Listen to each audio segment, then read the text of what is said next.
everyone, and a very warm welcome to today's webinar on the delimitation dilemma, constitutional mandate, and democratic implications. I am Bhavna Seduraman, a research assistant at the Peninsula Foundation, and this event is being hosted by TPF to deliberate on one of the most crucial constitutional and democratic issues India is about to face, the delimitation exercise following the 2026 census. As you know, delimitation refers to the redrawing of electoral constituency boundaries to reflect population changes. While it seeks to uphold the democratic principle of one person, one vote, it also raises concerns of fairness, representation, and the danger of majoritarian dominance. Today's discussion will examine how India can balance constitutional mandates with federal principles and what reforms may be needed to safeguard our democracy. I'll just go over some of the housekeeping rules. Please keep your microphones muted at all times unless called upon to speak. For the audience, you may post your questions in the chat box, which will be taken up during the Q&A session. This webinar is recorded, so kindly refrain from circulating excerpts without permission. We are joined today by an eminent panel of speakers. First, we have Dr. Radhakumar, who is the author and former Director General of the Delhi Policy Group and a specialist on peace and security in South Asia. Earlier Director of the Mandela Center for Peace at Jamia Millia Islamia University, Dr. Kumar was Senior Fellow at the Council on Foreign Relations in New York, Associate Fellow at the Institute for War and Peace Studies at Columbia University, and Executive Director of the Helsinki Citizens Assembly in Prague. She chaired the United Nations University Council and is vice chair of the SIPRI board. She is one of the group of interlocutors for Jammu and Kashmir appointed by the Government of India. She holds a PhD from the JNU and MA and BA from Cambridge University, UK. She is an author of numerous books and articles, including her recent book, The Republic Relearned, A Brief History of Democracy in India, published by Penguin Random House. We also have Air Vice Marshal Kapil Kak, AVSM VSM retired, who is an IAF war veteran and member of the Board of Trustees, Center for Peace and Development Initiatives. He served in the Indian Air Force for over 3 decades, including combat missions during the 1971 India-Pakistan War. He commanded an operational wing and advised 2 successive Chief of Air Staff. He has taught at premier defense institutions and universities and was formerly Deputy Director at the Institute for Defense Studies and Analyses and advisor at the University of Jammu. As founding additional director of the Center for Air Power Studies, he contributed significantly to strategic discourse. He has represented India in numerous Track 2 dialogues, including the India-US RA&D Corporation biannual talks. Currently, he serves on the boards of the Healing Minds Foundation and the Central University of Jammu's National Security Studies. He remains active in public policy and peace-building initiatives, including being part of a concerned citizens group led by Yashwant Sinha, working toward conflict resolution in Jammu and Kashmir. Our final speaker for today is Mr. Mohan Guruswamy, who is an economist, political and security analyst. He's an esteemed alumnus of Harvard University and the Stanford University, and is a frequent commentator on national and international TV and radio. His papers on redefining poverty, income inequality, backwardness of Bihar, economic development in West Bengal, FDI in retail have been published in well-regarded journals like the Economic and Political Weekly, Seminar, and the Journal of Public Policy UK. Sir's distinguished career includes roles in teaching, senior management, and government advisory, where he served as the advisor to the finance minister with the rank of secretary to the Government of India. And to guide us through this important discussion, our moderator this evening is Air Marshal M. Madheshwaran, founder and president of the Peninsula Foundation. He is a former Deputy Chief of Integrated Defense Staff, Tri-Services Command, and was a Senior Air Staff Officer of the Eastern Air Command earlier. The Air Marshal has had an active service of 39 years in the Indian Air Force. Commissioned as a fighter pilot in 1975, he is an experimental test pilot and a fighter combat leader, and has flown more than 40 types of aircrafts with vast operational and research experience. He is an alumnus of IAF's ASTE and TACDE and National Defense College, New Delhi, and DSSC, Wellington. He has a PhD from the University of Madras and is a senior fellow in international and national security from the Harvard Kennedy School of Governance. He writes frequently on aerospace and defense issues, geopolitics, and national security. With that, I now invite Air Marshal Matheshwaran to provide an overview and initiate the session. So thank you for that overview, and it's indeed a great pleasure to have eminent speakers on this panel. Thank you, Dr. Radhakumar. Thank you, Kapil sir, and Mohan is on the line. He should be joining us in a time. The topic is extremely important in the context of democracy, not only in India but the world over. I mean, government postponed it in 1972 when it was due, saying that India needs to encourage the population control. The population growth was beyond the acceptable limits, and therefore, in order to encourage states to pursue the family planning and the population control processes, the delimitation exercise was postponed to 2001. And once again in 2001, when it became due for the action, in 2002, it was postponed to 2026. That is one part. But the population control or the population growth has had a different trajectory in different regions of the country. So today, you have the southern states, or in fact, except for the Hindi belt, every other state in India has now reached replacement fertility levels. Or if anything, the southern states have gone down below. Tamil Nadu has a TFR of 1.6 today. Kerala has 1.7, Karnataka has 1.6, Andhra has 1.6. On the other hand, the TFR level for Bihar is 3.2 as of today. They won't reach the TFR level of 2.1, the replacement level of 2.1 before 2039. So they'll continue to grow their population. So the result of all this is that UP, Bihar, Rajasthan, Madhya Pradesh will have a much higher population in this delimitation exercise as against the southern states and some of the other states in the west as well. And therefore, these states are likely to lose their number of seats while the Hindi belt may actually increase the number of seats. Now, this may have a vitiating, impact on the democratic process and the federal structure of the country. And therefore, this is something we need to look at. How does the Constitution address this kind of a problem? Did it foresee it? And how does that, how does the constitutional mechanism look at it? So this is one area that we need to look at. Second is the overall population or the demographic structure with internal migrations actually assuming a great, presence today. The migration patterns have changed from people moving to the north and west to more towards the south. And today, in 1951, there were 8 Tamilians out of 100 Indians, which has come down to 6 out of 100 in 2011. And in 2036, it will come down to 5 out of 100 in 2036. On the other hand, Bihar had the same in 1951, 8 out of 100. It increased to 9 out of 100 in 2011. It will be 10 out of 100 in 2036. So these are factors, I think, in terms of addressing a democracy which should not turn out into be a tyranny of the majority, or the majoritarianism should not actually overtake the whole process. We need to look at how does the Constitution provide protectionist mechanisms against this kind of a development. That's one part. But politics drives the requirements, and therefore politics will look at the majoritarian aspect. And therefore, do you need to look at parliamentary structures, as we discussed the last time with Dr. Radhakumar? Is there a constitutional amendment that may be required to address this process? Is something that we need to look at. So this is one part which I will, in the first part, I will request Dr. Radhakumar to address the constitutional related issues with respect to delimitation exercise. And then moving on to the states, in the second part, I'll request AVM Kapil sir to look at with a focus on J&K and the state's orientation with respect to the delimitation exercise. And finally, with Mr. Mohan Gurusamy, looking at the economic and the development angle, which will have an impact, because those states that have done well, governed well, and if they are now producing better revenue and lesser, population, better population control, are they going to be penalized and punished? So this is what we will look at.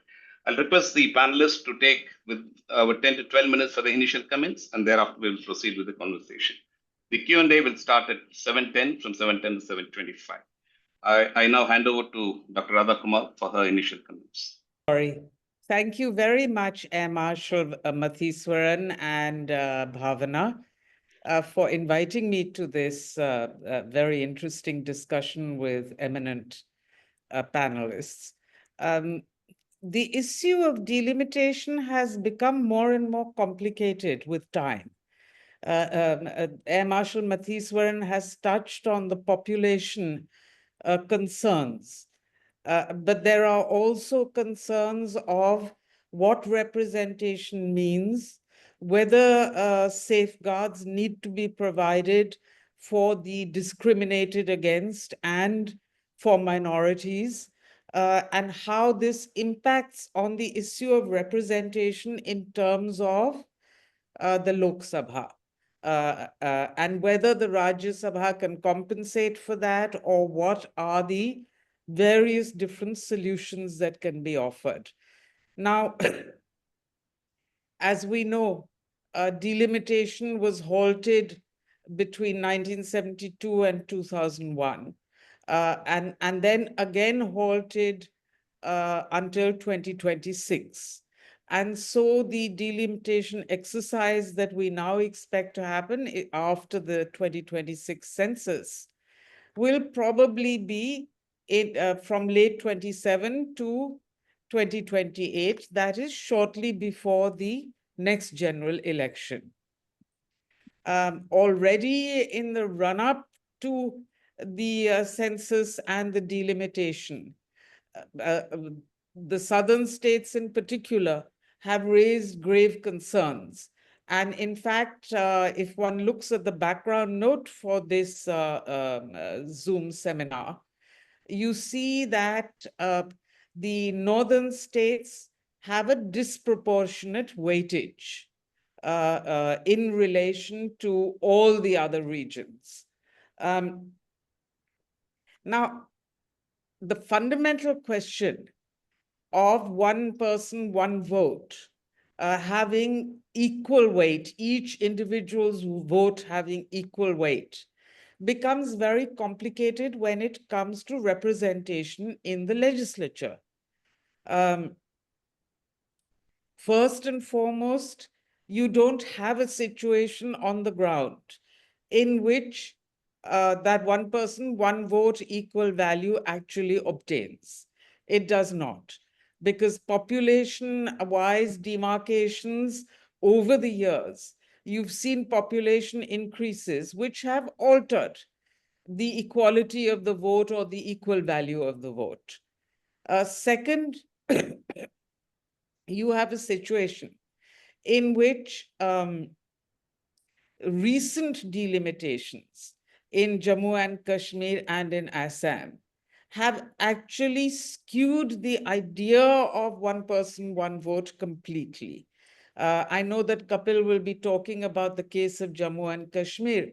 I just want to point out that the allocations that were made by the Jammu and Kashmir Delimitation Commission, actually, according to a former finance minister of the state, gave the weight of the Jammu vote 1.2 as against the Valley's 1.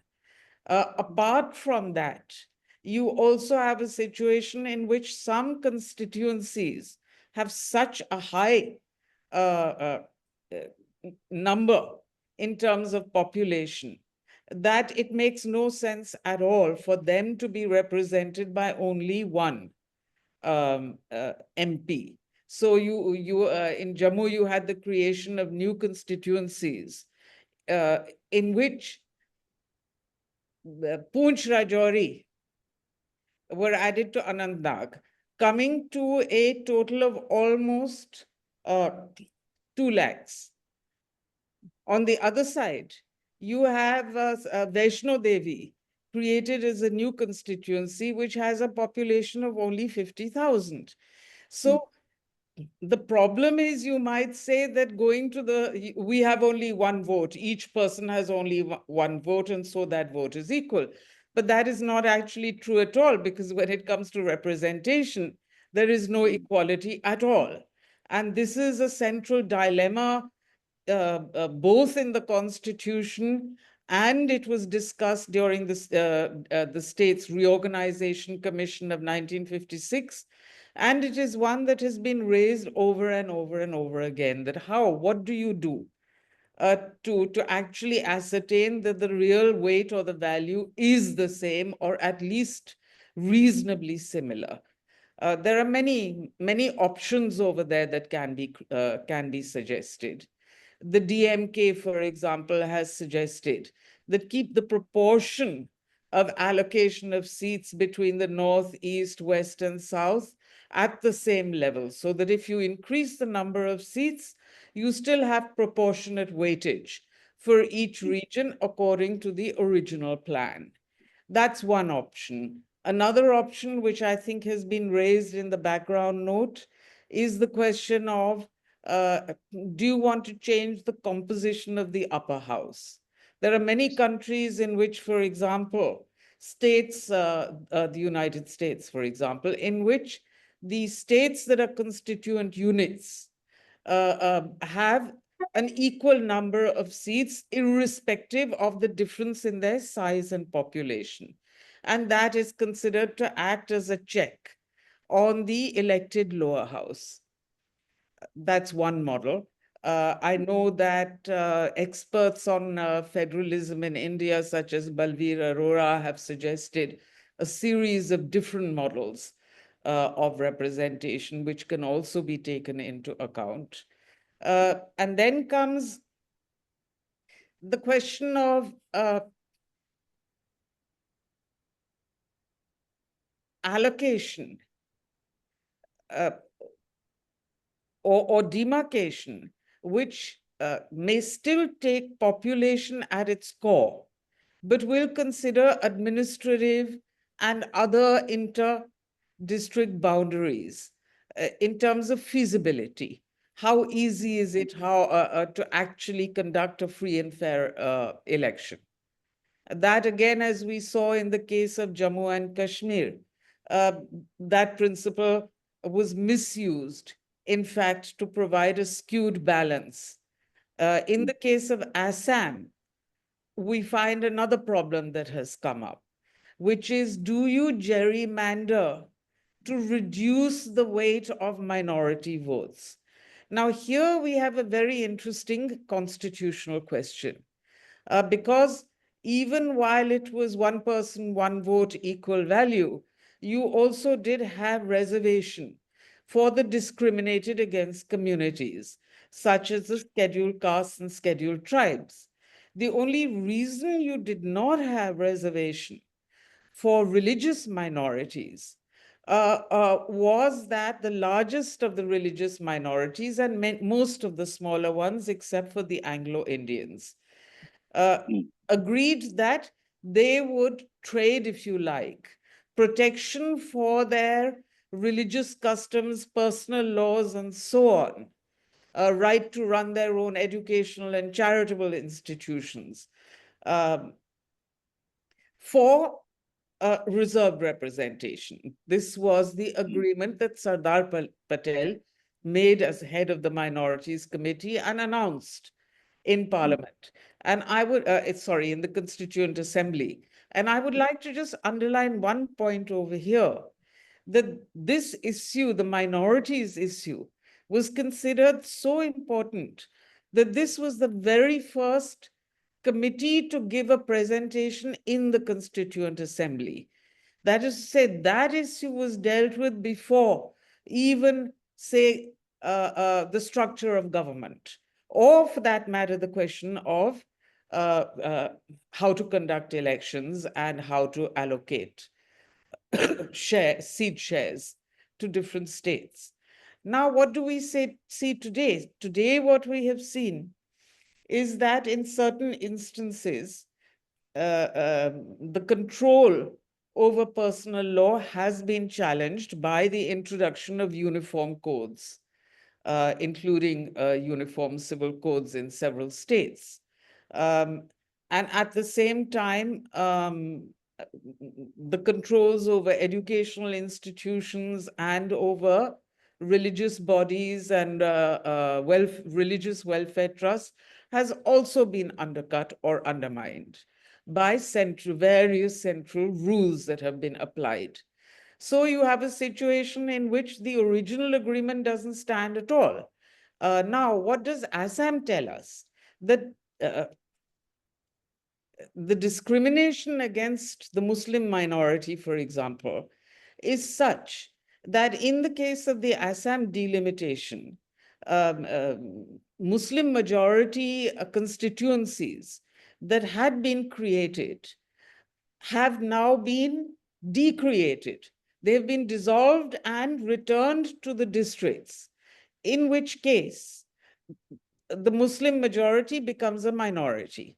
So now, where you had 35 constituencies in Assam, you now have 31. And those 4 that have gone were Muslim majority. So you have actually a further debasing of the value of a minority voter's vote. In the case of Jammu and Kashmir, that happened with delimitation, with the creation of very small Hindu majority constituencies. So again, there was an undercutting, if you like, of over there. Of course, Muslims are the majority in Jammu and Kashmir. So it's technically speaking, you could say this was a different type of undercutting or valorizing of the Hindu minority, but it's a very moot point, even in that case, because where this has happened is Jammu, where you had a far larger proportion of Hindus than in the valley, obviously. But in any case, to highlight, it seems that that principle of one person, one vote, equal value has in any case, in many, many different ways, been undermined by population growth, by now gerrymandering and discrimination against minorities. And we do not know what further might follow. But it does seem to me that when we talk about the 2026 delimitation, we should be clear that the examples of Jammu and Kashmir and of Assam pose severe warning signals that need to be taken on board by all the national political parties when talking about delimitation, to make sure that this cannot happen. Then you come, of course, to the eventual question of the true equality of the vote would be if most constituencies had more or less the same populations and population ratios, and that you had representation of that sort available to you in Parliament, with an attempt to make sure that you do not have disproportionate allocations to one or another state. What does that actually imply? Logically speaking, that means creating new states. UP, even in 1956, even before 1956, K.M. Panikkar, one of the great sociological advisors on delimitation to the government of India, and Ambedkar both argued that UP should be divided, simply because it had such a disproportionate both population and weight, therefore, in parliament. Now, if you're not going to divide UP, then you have to do a reverse, where you ensure that other states manage to get equal weight, that the weight of UP in parliament is not disproportionate, which then means moving away from the population principle. I outline these as possible issues that need to be not only discussed, but agreed before the 2026 delimitation process begins. Because otherwise, again, we will have a situation of great discontent and of a delimitation commission which does not take all these concerns on board and which does not, therefore, demarcate in a way that would satisfy the concerns of people. Now, I should stop here, since I've used up my time. Very quickly to sum up, there are 2 or 3 different questions involved for the 2026 delimitation. One, how to make sure that the one person, one vote is actually an equal vote. Two, how to make sure that parliamentary representation of regional concerns is not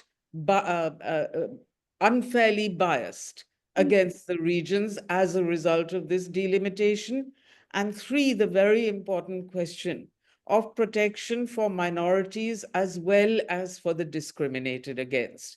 And today we might as well be clear that minorities are discriminated against in almost the same ways as are the scheduled castes and scheduled tribes.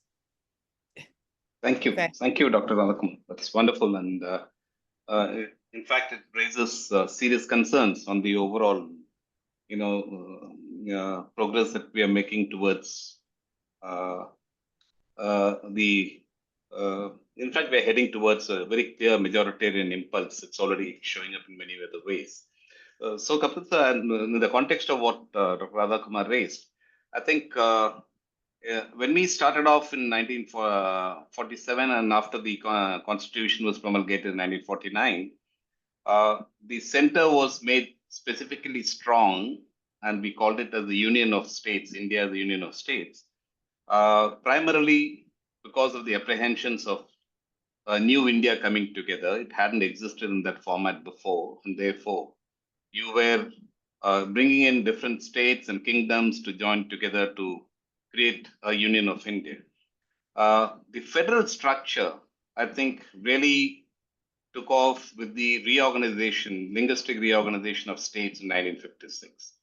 And since then, I think there should be no ambiguity that the federal structure in terms of regions or states having formed on the basis of their language, their provincial culture, and a whole lot of other factors that have stabilized very well. Yes, there is a case for splitting the UP into more constituent. It always had that case, but I think it has been artificially sustained for political reasons. So in that context, I think the federal structure and the states, rights are extremely important, and the experience or the case studies of J&K over the last few years has Article 3, and has the government of the day is resorting to Article 3 once again to redraw states and dismantle states. That is one part. Is that a valid thing to do? That is one issue. And second is, instead of strengthening the federal structure, the center is once again, as in 1950, it's resorting to over-centralization of the process. And that could vitiate the entire delimitation exercise in this.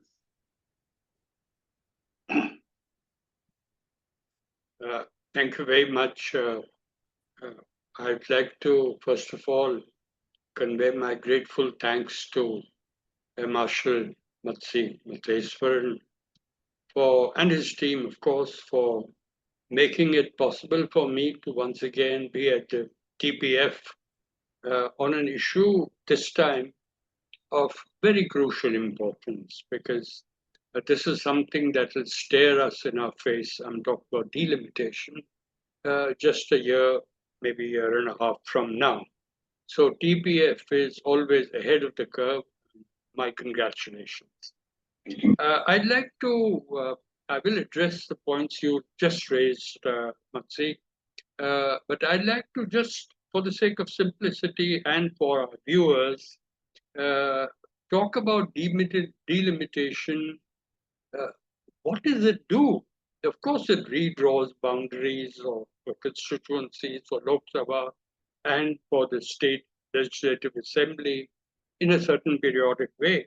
But it ensures representation based on population. That is the principle till now. And we will now, of course, examine that part. Secondly, it serves India's federal structure of division of powers between the union government and the state governments. At the same time, if I can venture to add, a certain balance of power between states also. And that's important. We tend to forget that part. Thirdly, India's system of federalism is actually, as Marshal Matsi rightly said, we started with a strong state in the 50s, then in 56, reorganization of states on linguistic lines, some degree of unitarian impulses moved towards federal impulses. But I'm afraid it has always remained quasi-federal because of the strong center, primarily because finances of the state, of the country is disgorged by the center. Of course, the finance commissions have devolved mandatorily some devolution of finances to the states, to some extent provided federal impulses. But when we look at Jammu and Kashmir, since I have been given that, although much of what I wanted to say has already been mentioned by Radha, so I won't repeat that. But let me go to the past. This has something to do with quasi-federalism.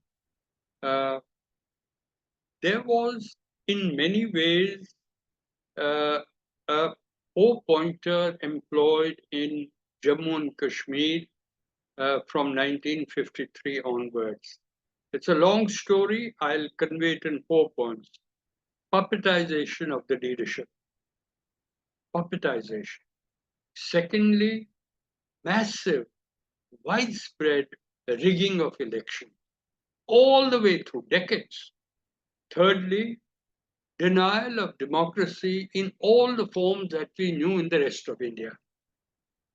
Fourthly, stealthy constitutionalism, because while some degree of the grand concept of asymmetric federalism, which is the characteristic of our constitution, under which 370, Article 35A, and other elements were sort of the state central list, were transferred to the state of J&K, own flag, own constitution, which didn't happen for the rest of the states.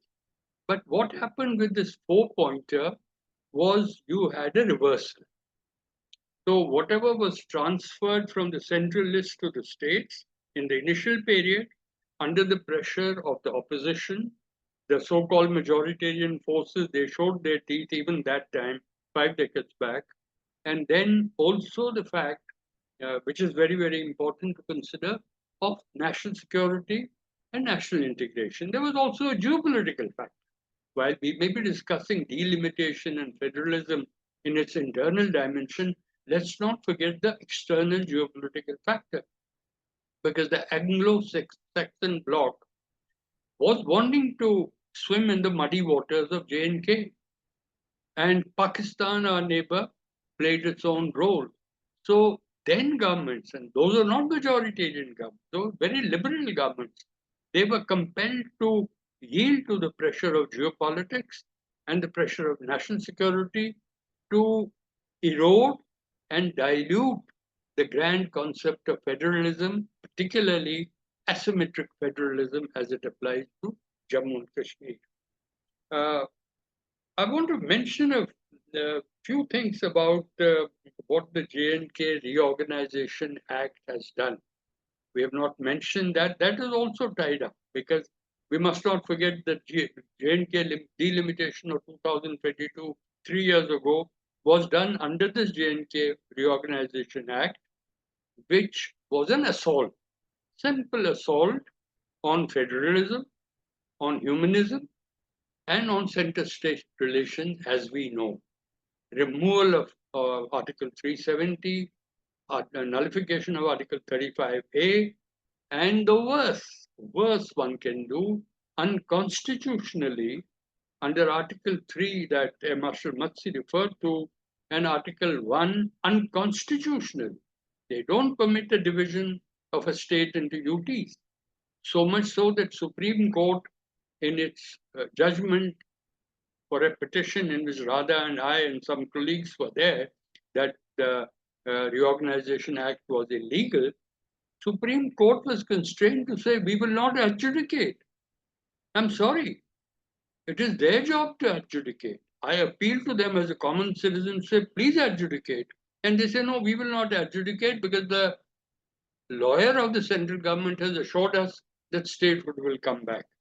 So these distortions need to be brought on in intellectual public forums like yours, where you raise these issues so that the warts and moles of the Indian polity are known and correctives are applied. In terms of delimitation, firstly, it may be interesting to know that for 125 years, J&K as a princely state has had census every 10 years without a break in any year, except post-independence, 1947 onwards, we couldn't have it in 1951 and we couldn't have it in 1991. 51 because the Constituent Assembly was being formed in the state to draw its constitution, so therefore it was not held.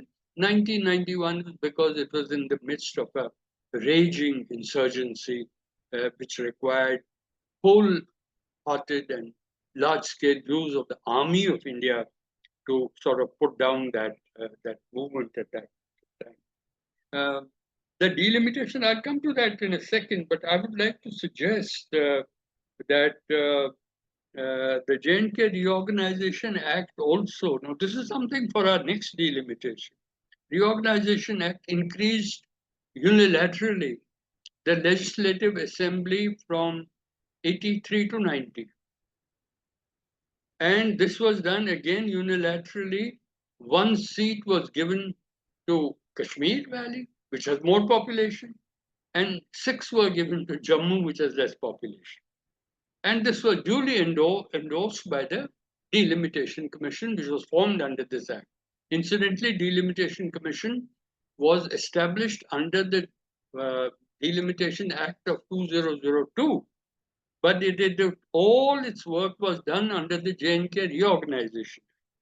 So when both you and of course Radha used the word gerrymandering, that is exactly what it was. And I would like to give it a contemporary touch. If President Trump today is organizing American foreign policy in the Groucho Marx style, I would suggest that the delimitation in 2022 was done in Kafkaesque style. You were creating surreal shapes in the manner you wanted them to be created. The Kashmiri Pandits, I would like to state, I will come to the act later, but at this point it's very important because I am a Kashmiri Pandit. They were given such a comical deal in the sense that 2 seats in the assembly by the Delimitation Commission were earmarked for the migrants, which are Hindus, which is Kashmiris, essentially, but they were not put in the main recommendation. They were not in the Gazette notification. That's why I use the word Kafkaesque. That you have a commission report before you under the Gazette of India, and you have the commission report with you. Gazette of India does not mention Kashmiri Pandits, but the report says 2 seats should be.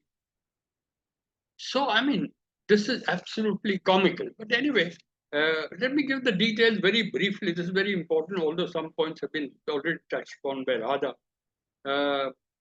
It is the Delimitation Commission of 2020 when it was established. The report made in 2022. It was under the 2002 Act as it should have been, but it was under the Reorganization Act, as I just mentioned. There is no uniformity in the principles of the delimitation. This is interesting because 4 other northeastern states were also to be delimited with Jammu and Kashmir, but they were taken out of the purview. So interestingly, for the benefit of my viewers and my distinguished panelists, this was a delimitation exercise done at a national level, first time in the history of the country for only 1 union territory. We set up a delimitation commission for just 1 union territory. It hasn't been done ever before from independence. So there is a kind of a selective cherry picking for certain purposes. A point has been made, you have combining on the one hand, you would say, and this applies to us because we're talking about population. On the one hand, they say, no, population is not the only factor. There is a key factor of connectivity. So what do? They combine Punch and Rajouri in Jammu division with Anantnag in the Kashmir Valley, across the formidable Peer Panchal Pass. We've all flown over Peer Panchal Pass. 6 months of the year, that road is closed. So where is the connectivity? And in the process, the objective was very communal in nature, that you have a chance of a majority community person, meaning Hindu, getting elected from Anantnag, and ensuring that on communal consideration, the one Lok Sabha seat in Jammu does not get interfered by elements of Punch and Rajouri, which have very substantial minority population. Both is the creation of new constituencies had no geographic or administrative logic. All 6 of the new constituencies created in Jammu all had approximately a population of less than 50,000 against other constituencies, which were 3.5 times. One constituency was almost 4 times the 6 Hindu majority constituencies which were created. So where is the question of one person, one vote, one value? That was jettisoned from the window. And we also have, for example, in Kashmir, 56% of the population has only 52% seat share, while Jammu, with a population of 44%, has a seat share of only 48%. So you see that this doesn't require rocket science. As was said earlier, some intellectuals have done some very good work on this. Hasib Dabu was named. There is also Tanveer Sadiq, who's an MLA. Very backbreaking work on delimitation and exposing the commission for whatever the faults were. They were not meeting representatives of people. Many representations were made to them. A very interesting question which I just raised. Somebody asked as to why the number of seats was increased from uh, 83 to 90. 7 seats were unilaterally added. And they were asked, what is the basis on which you did it? And the answer from the Delimitation Commission to the questioner, who was an MLA, former MLA, was this is a political decision. It was an admission of the fact that delimitation commissions are political bodies with a political purpose, and given the institutional breakdown one has seen in India over the decades, I'm not referring to special intensified look at the Bihar board. I'm looking also at the parliament passing a bill, tabling a bill yesterday by which a PM will dismiss a PM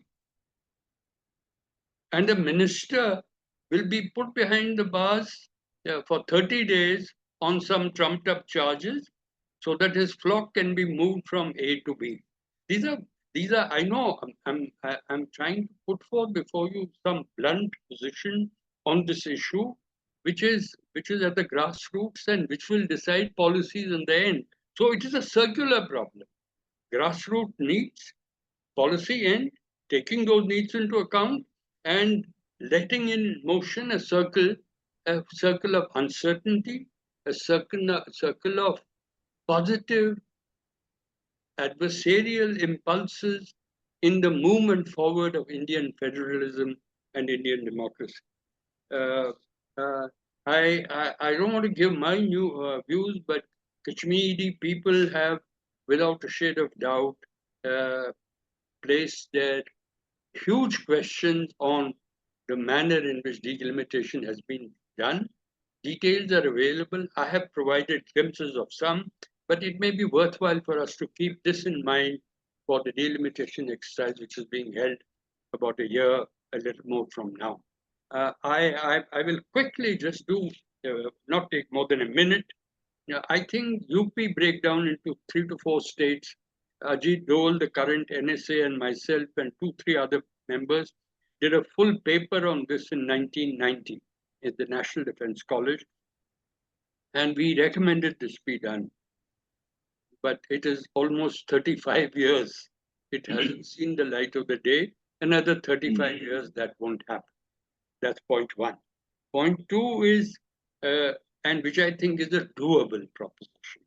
I have a slight variation in the viewpoint about proportional system adjustment or, Rajya Sabha being made more powerful, increasing on the American pattern, two seats per state. So there are 100 senators. So here you do 2 seats per 29. So it is 58. Maybe we do more than 2 because we are a more populous nation. Actually, this also, we may consider it, but I would think TPF must put on the table very pragmatic, doable, workable suggestion. And I would put my head on the table and suggest the unsuggestible. If we could freeze delimitation from 1976 to 2001, 25 years, if we could do it from 2002 to 2026, 24 years, my very humble suggestion, the best workable policy for years or end for the fertility rates, the total fertility rates comparison to come somewhere even on an even keel, I would suggest that delimitation without any conditions, without any other factors, be frozen till 2050. So it is the most easily doable, practical proposition because this will be in the interests of Indian federalism, Indian polity, and it will keep majoritarian influences far more at bay than we are doing it at present. Thank you. Thank you, sir. Thank you. I think that's probably the most viable solution to postpone it to 2050, and I suppose you'll avoid much of the other problems that come with it when we do the exercise now. But given the political nature of the times, it looks like they are hell bent. I mean, the fact that they've done a delimitation exercise selectively for one state, uh, when the whole exercise was due in a couple of years later, is itself, a testimony to the political nature of the exercise that's being undertaken at the moment. So we will have to actually again look at both options. The best option, of course, what you said is postpone it till 2050 would probably be the best one. Let me come to Mr. Mohan Guruswamy. And Mohan, you've very often we've discussed and we've indicated the kind of opinions and the sentiment that is already coming out quite in the open and prevalent in the South, particularly, for having performed well in terms of governance, in terms of education, in terms of social security, in terms of revenue generation for the central kitty. In all of this, the share of the peninsular states and the western states is significantly high. And the question is, when this delimitation exercise, as it is, explained or propounded, gets undertaken, and if their Lok Sabha seats gets reduced, and no other reforms are undertaken in the context of Rajya Sabha or any other check and balance is brought in, this is going to be a huge blow for the federal structure of the country. So, how do you look at this? How do you think this will still be pushed across, and we will have a major problem in the future? Now, I'll come to the last point you made first. Do you think it will be pushed through? I think they will attempt it, knowing these people who are at the helm in Delhi and the political establishment as it is. They will push it through, or they will try to push it through, because in their conception of India, it is a unitary state. That is, we are all one monochromatic, monotonous nation, that all of us are equal. And this original conception, even in 1947, the Congress parties, this thing was to create India with one national language. Hindi as a national language was the Congress party's suggestion. Now, the India we know today actually fructified somewhere in 1956 with the linguistic reorganization of the states. Then we really became, as the Constitution, one tug of the Constitution said, a union of states. Now, there's all this constant push in the Constitution between a unitary state and a union of states has been taking place right in the beginning. I think the founding fathers were a little unclear about what kind of a country we're going to be, and they had in their mind one country. But actually, the way we have turned out to be a large country, we cannot be one country. We have several countries, we have several nationalities, we have several nations, and many of these states are bigger than countries in the United Nations. And we have our identities. We've got our historical identities, we've got our cultural identities, we've got our economic identities, we've got a geographical identity. So, we are very, very different. So to try to homogenize all this as one, I think is fundamentally flawed. Now, if you look at the delimitation, if it happens, the South will lose 29 seats in Parliament and the gains will accrue to UP and Bihar. Now, UP and Bihar breaking UP up into 4 or 5 doesn't solve any problems. The issue ahead for us now is what kind of India do we want to be? I'm speaking purely as a South Indian now. I don't want to be a Sanskritized, Hindiized Indian nation. I want to be a part of a union of India, which is got certain historical and cultural bindings together, but as a person from state of Telangana in the south, which has a distinct identity, has a distinct economy, it has got a distinct cultural roots, got a distinct history. Now, what is happening is that if the structure of the union is altered, political power irrevocably shifts towards 2 states in the Gangetic Belt, not even towards Madhya Pradesh or Rajasthan, who will be a zero population growth by 2036.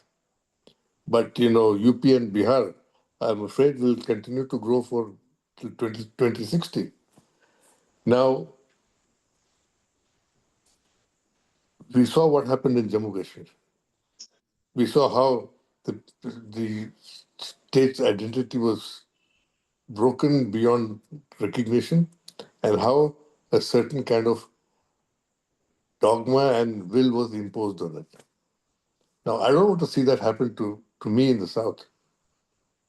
As it is, you're right. We contribute in the South, we contribute 6 times more per capita to the national kitty in terms of direct and indirect taxes than the people in UP and Bihar do. Our per capita incomes are very different. We all started pretty close to each other in 47, but some got left behind. Question is not why we got left behind, but that we did better. And because of the doing better, our population growths have been coming low. Because there's a definite correlation between population growth and economic development. Now, are we going to be penalized for doing well? And also, even if that is not so, will I be a reduced citizen in this country? Will I be a part of a reduced area in this country? So these are the issues which have to be spoken about and dealt with. And it hasn't come out in the open as yet. We're still pussyfooting around it. If you talk of a monochromatic India, I don't agree with it. We talk about a kaleidoscopic India. Yes, it's something we can play. Now, in terms of tax revenues, this picture is not going to change. It's going to worsen. Each year it's getting worse. And I don't see why people some parts, some nations within this country have to pay more, and why some people have to only keep drawing. These are issues which have to be dealt with politically. And the way this government is functioning, of trying to impose Hindi, making amendments to the constitution, what Kapil said yesterday about centralizing more power to give their agencies like Enforcement Directorate and CBI more powers to arrest even chief ministers, lock them up, and destroy the union, whatever we have left of it, destroy it completely. I think these are the issues we have to be constantly, completely really worried about. And what will this future of this country be? We were never, this notion of India being, Delhi was historically the capital of probably the largest state in the country for a long time. But we never had this kind of India before in our history. Even the British didn't directly rule this kind of India. There were presidencies, there were princely states, there were states which were pretty independent, there were states which, had different degrees of governance within. And this kind of direct rule has come for the first time. And this idea of trying to impose one nationhood on them is something new. I don't think even Ashoka or the Mughals or anybody attempted it. It's being attempted by a small bunch of people now sitting in the Gangetic Plain. And civilizationally, what kind of a country we're going to be, what kind of a nation we're going to be, is at stake here. And it is not being discussed. It is being accepted. Going through, the delimitation will go through, our place in this country will reduce. We keep paying more. The South will keep doing better. Even states like Punjab and Gujarat and Maharashtra will keep doing better. And we will be stripped of economic wealth to sustain a region of the country, we should then call the shots.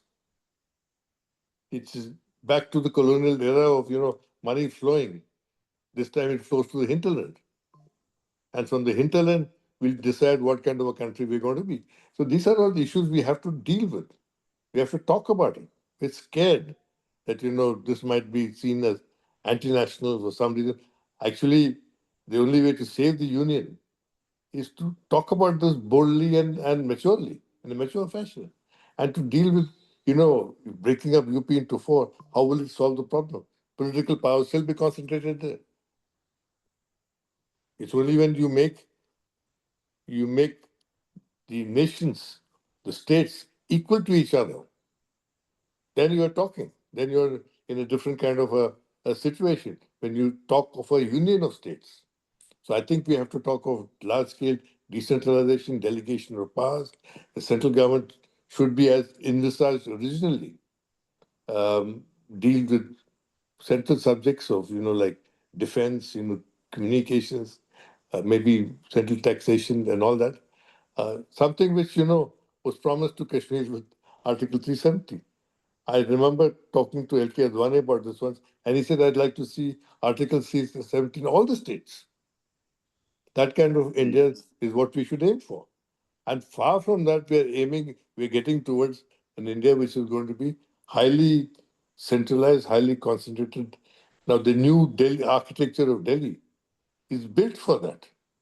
You see the Prime Minister's office, the centerpiece now of the new secretary, of the new architecture around Rajpath, and the Prime Minister will live in the Prime Minister's office. So you're getting a White House kind of situation. You never intended to be like that.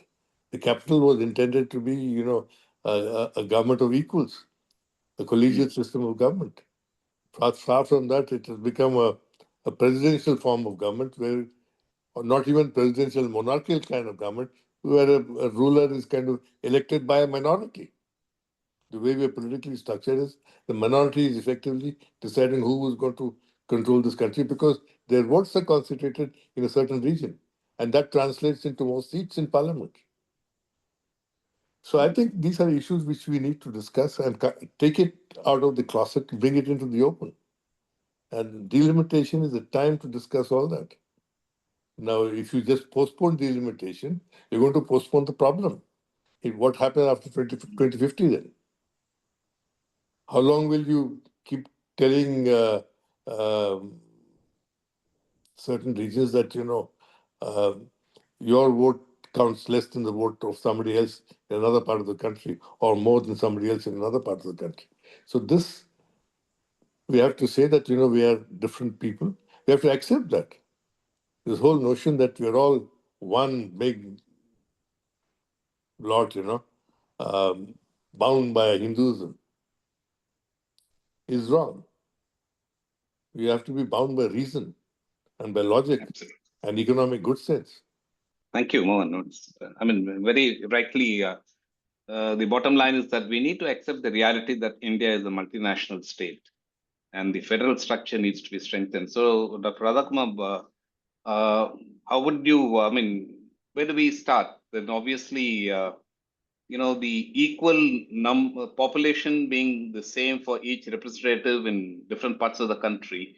When you look at states, that's not going to be workable. So Sikkim will have so many MLAs who will represent probably a lesser number of people, and Madhya Pradesh will have a different, computational, different representational numbers.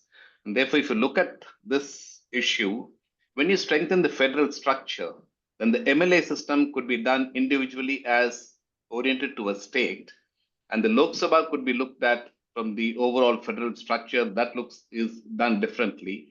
And all that will become possible only if you do a constitutional amendment to the parliamentary structure, where the upper house becomes extremely powerful and becomes a check and balance to the majoritarian impulse which is natural in the Lok Sabha.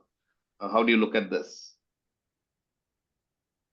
One of the points I forgot to make when I opened was that why do we not talk about expanding the legislative assemblies? True federalism should actually mean that most of the important legislation needs to be made At the states. At the state levels. Now, that legislation will need to conform with, the Constitution, so that you do have one over a series of overall guiding principles. Though our Constitution, we have always been proud that we have amended it. It's a living Constitution, we have always said, because we bring amendments in. But if the amendments are based on the fundamental values and rights or the basic structure, doctrine, then all the rest becomes possible. In any case, it seems to me that representation always starts from the ground up. It cannot be from up to the ground. That never works. So that's the first point, that we really ought to be thinking about legislative assemblies. Second, I do agree that the upper house has to act as a check and balance on the lower house. That's the entire purpose of the upper house, especially in terms of constitutional values and constitutional norms. So there too, change is required. When it comes to federalism and the federal structure of this country, we all have that question of where do you want to put the emphasis? Now, if we put the emphasis on Article 1, then Article 1 very clearly states India is a union of states.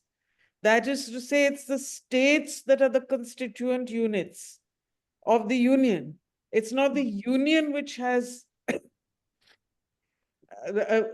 created the states that or made them constituent units. So you have that element over there, that there is a point beyond, the emphasis has to be on the participation of states. Now, once you put it that way, then all the rest needs to follow.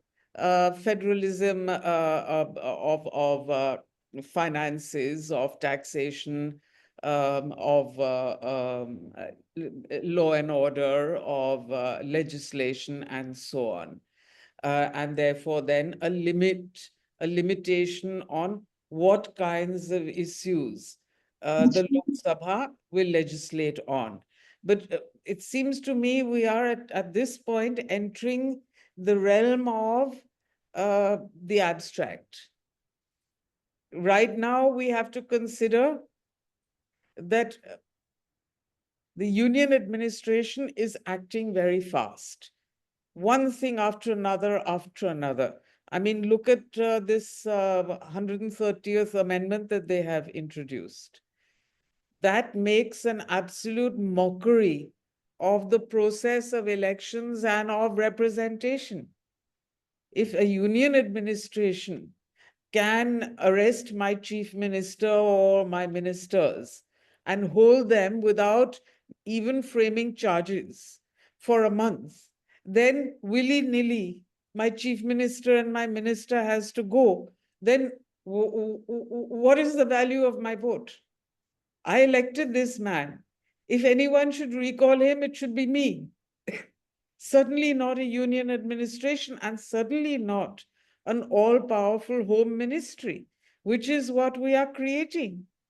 The home ministry is becoming an arbiter of all our destinies. Is this acceptable at all? So those are questions that we need to tackle them fast as they come. Now, to go to Mr. Guruswami's point, well, first of all, I don't, he seems to think that UP is a monolithic entity. When you say that dividing it into 4 states won't help, I believe, and I'm half UP and half Tamil, and I actually have a foot in either state, and I know for a fact that the culture of West UP and the culture of East UP are completely different. Not only the cultures, the trading patterns, the economies, the living patterns, completely different. So there is no reason to believe that merely because we all speak Hindi, we are going to have the same approaches. And by the way, there's no such thing as one Hindi in any case. The Bihari, even in Bihar, you have 4 different styles of speaking, styles of communication, styles of joking, and so on. So in an odd way, you might say that Tamil Nadu is a far more unified state. You don't have such dialectical and other variations. But I am again overgeneralizing perhaps. But my point is that definitely the division of UP would be extremely helpful. And this is something that we should remember has been suggested by, it was suggested by Mayawati, it was suggested by the Congress party, so it has a discussion. Already there has been considerable discussion on it. We all know that the reason why it hasn't happened is because you win UP, you win almost automatically, you win a great deal of political power in parliament. So nobody wants to give that up, but that doesn't mean that we, the people, don't fight for it. I request the audience, if anybody wants to raise questions, please raise your hand, or you can put it up on the chat. In the meantime, Kapil, so why is the tendency towards over-centralization, particularly after 2014, and as Mohan also pointed out, this impulse to homogenize everything under one, rubric is so strong? Are we heading towards probably the a sort of a single party rule where democracy, you can actually forget it after 20 years? Yeah, let me have a crack at it. You see, for this, you have to read the initial set of books by Damodar Savarkar, and we have a Damodar at the ruling dispensation now. And the concept has always been India as one. The diversities that Radha talked about and you talked about, and also in a sense touched upon by Mohan, is that it is a unitary, majoritarian, Hindutva-oriented, muscular, and ancient impulse-driven new India. Ideally, they would like a union of union territories, but that may run afoul with law. It has not run afoul with law in Kashmir, but elsewhere it may not work. But it is the famous poet, British poet T.S. Eliot, who said, if you read his Hollow Men, he said, between the idea and the reality falls the shadow. And the shadow is absolutely clear. That shadow of a diverse, culturally, impossibly geographically spread India, different cultures, different, and yet thinking as Indians. Now, this is something in a sense which I have no doubt that it is a matter of time before we have a change in the ruling dispensation. It may be 4 years, it may be even before, but that will happen. That is what India has done last 5,000 years.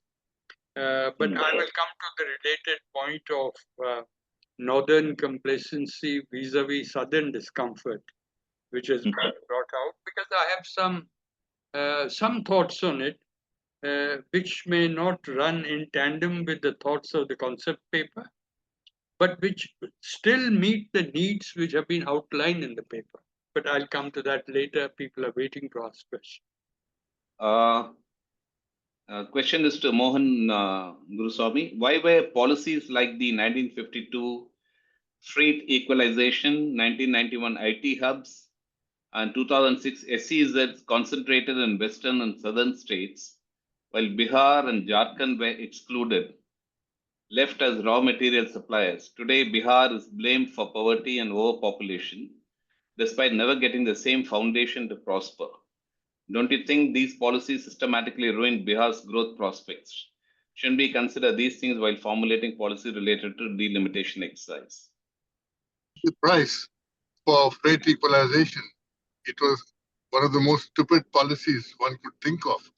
And it was done. It was the logic of those times that, steel in Patna should cost the same as steel in Chennai. And the competitive advantage of Bihar would have went with that. So that did cause it. But how much of a price do you pay for it? I think you need to put more money into Bihar. You have to make investments into Bihar. I've written a long paper on how much of money Bihar got defrauded. 20 years ago, it was 120,000 crores. I think that is the kind of investment we have to make. But we're not talking about making investment in Bihar. We still keep talking about, political representation. And what has Bihar achieved with more political representation in Parliament? Bihar at one stage in the Vajpayee government had 13 ministers. What did they do? Did you get more money? Did you get more projects? But you get to vote on major issues, get to decide major issues like what is going to be the national language, what is going to be the dominant culture, what is going to be policy on minorities, what is a minority, what is a majority. This is not compensation for freight equalization. This is a different kind of majoritarianism. Okay. Tejaswini, you got a question. You can come up on the mic and ask the question. Yeah. Good evening to everyone. Steve, since we've been talking about the fact that delimitation can be delayed until 2050, I just wanted to know whether the exercise of census taking can also be postponed. because it has significant impacts on governance, policy making, and development plan. I'm completely against the idea of postponing the census. It has already been postponed far too long. It should have come out in 2021. Now you can argue, and I think there would be justification for it, that now bringing the census results out so close to the next general election is not going to be helpful. It can be used for political bias and propaganda and so on.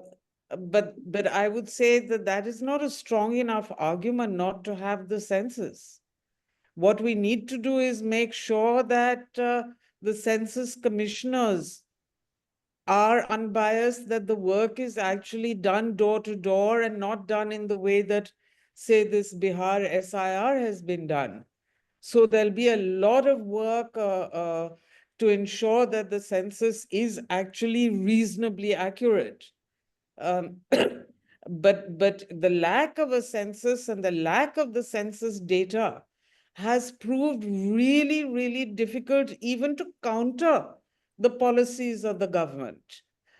If we had that data and that material, we would be able to do a lot more policy analysis and recommendation, and may I say lobbying to the extent that we are capable of doing that.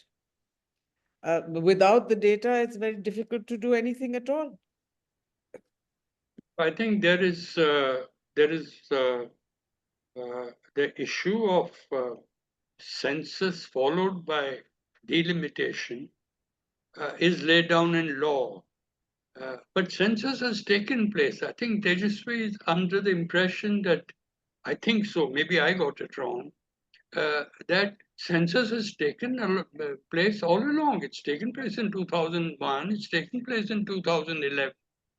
There has been no freeze on census. There is only a freeze on delimitation. Yes, the point about delay in census because ostensibly because of COVID in 2020 could be justified till about 21, 22. We could well have had the census in 2022. But obviously there are political designs in having it delayed more and more to conform it to the proximity of the next election and then accrue from the ruling dispensation political gains which will be used one way or the other. I agree with you, Tejasvi, that census must go on, but I hold the view, and we can discuss it subsequently after the questions are over. The freeze can be one of the options. There are many options we can put on the table. Thank you, sir. And there's one more question to Dr. Radha Kumar. This is from Aditya, should the Census Commission set clear criteria for what constitutes a religious minority so that communities truly in the minority receive proper protection and representation? Well, to put it more generally, I would say we absolutely need clear criteria. Both the Jammu Kashmir and the Assam delimitation made it very clear that the criteria were completely ambiguous. They were not spelled out and their application was not spelled out. Now, maybe I'm a conspiracy theorist, but what I feel with this and our union administration today is that that timing is very carefully done so as to give the rest of us who are critics no time to analyze objectively and come up with either criticism or solutions. And that is exactly the point about the postponing of the census until it's now going to start that exercise. The results will come out next year. It has been postponed, in other words, by 6 years. Now, why? Immediately, they'll set up a delimitation commission. That delimitation commission will come out just shortly before the 29. elections. And so we have no time. We have no time to analyze. We have no time to look at what is being done. And this is, I'm sorry to say, I believe it is a very deliberate tactic for us. Now, I've moved away a little bit from your criteria argument, Aditya, but what I was coming to was that we cannot therefore keep waiting. We cannot even wait for the Census Commissioner to set criteria. We should already start establishing the criteria and propounding it in whichever way we can, so that you are setting some guidelines which they will at least have to argue against or hopefully justify why they have departed from it. There again, I'm probably being pie in the sky because they don't seem to think that they need to justify anything. But at any rate, at least our effort can be to try to establish boundaries and guidelines. Thank you, Dr. Radhakrishnan. And a final question before we conclude today is how accurate is census data?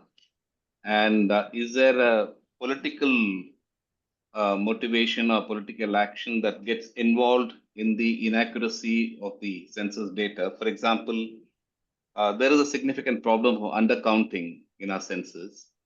And I have some data here. The 2011, the undercounting is estimated at 23 per thousand and effectively resulting in 27.85 million people not counted in the census. That's almost the population of Punjab.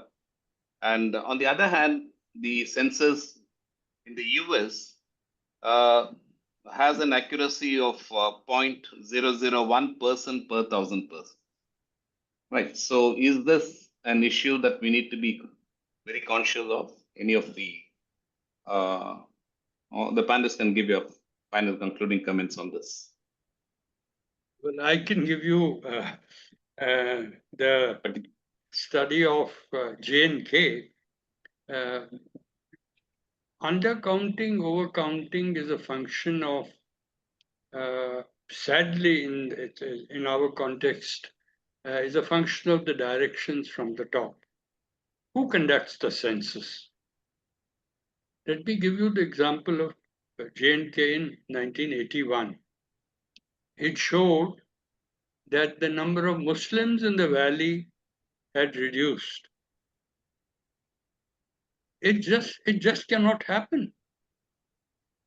But when we went into fine detail with friends, the conclusion that was drawn was that this was a deliberate act on the part of the supervising authorities for census at the ground level, which came from the rest of India, with assistance of local population in limited manner. So aim was to show that the number of Muslims are actually reducing for purposes of statistical data. Interestingly, as a contrast, now this is a factuality in reverse. In Jammu in 2001, it was shown that the Hindus of Jammu are also reducing. The census authorities were same. So how did this happen? But the conclusion there was that Jammu is far more mobile. It is connected to northern Punjab. And there's a lot of movement away from Jammu because of limited employment opportunities. So therefore, the numbers shown are less. I've given you one example. But one has to be, as I made the point in my presentation, we are living in very difficult times. We are in political terms, this is not just majoritarianism, but this is a certain level of toxicity in the polity. And only there's no vaccination for this type of toxicity. Vaccination is the people of India who will throw out that virus which has come into the body politic. And I think that is the only way, because institutions are hugely compromised. That is, many of the panelists today have said, whether it's the Election Commission indirectly, whether it is the SIR, and now it is the tabling of Amendment 130. And this has set in motion convulsive politics of India for months and years ahead. And we have to be extremely careful. Thank you. Thank you, sir. One final question, Mohan, for you. And here the Murugan is asking whether the excise will accentuate the north-south divide or the east-west divide in the entire process. I think there is a divide, but how deep the divide is what will be decided in the next few decades. And delimitation would be maybe one step which will, probably deepen the channel even further. But this divide will continue to deepen as long as, the centralizing tendencies keep on increasing. Now, coming back to the census, now if you, in the last census, for instance, in Bihar, the mother tongues offered were just Hindi and something else. But you can't do that. You got to, there are whatever languages are in the schedule, you got to offer those as mother tongue. Now, in Punjab, when they did the first census, there was a move to make non-Sikhs write Hindi as their mother tongue. And that led to the division of Punjab. Because, whereas Hindi was not there at all. The non-Sikhs spoke Haryanvi. They didn't offer Haryanvi as an option. They didn't offer Punjabi as an option. They offered them Hindi.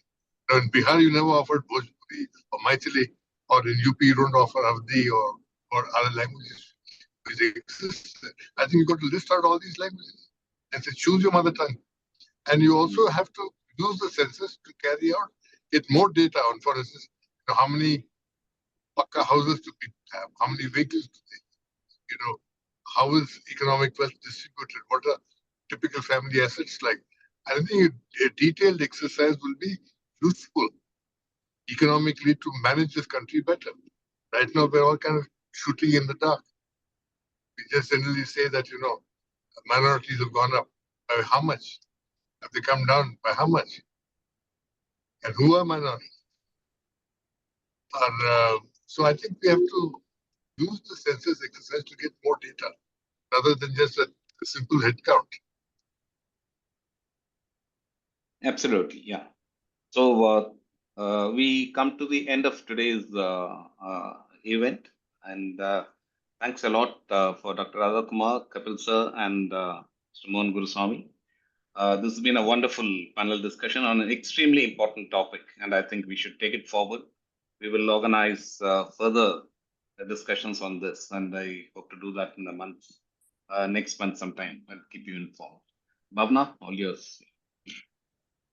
Thank you, sir. Thank you to our moderator, Marshal Matheswaran, and to our distinguished speakers, Dr. Radhakumar, Air Vice Marshal Kapil Kak, and Mr. Mohan Guruswamy for their valuable insights.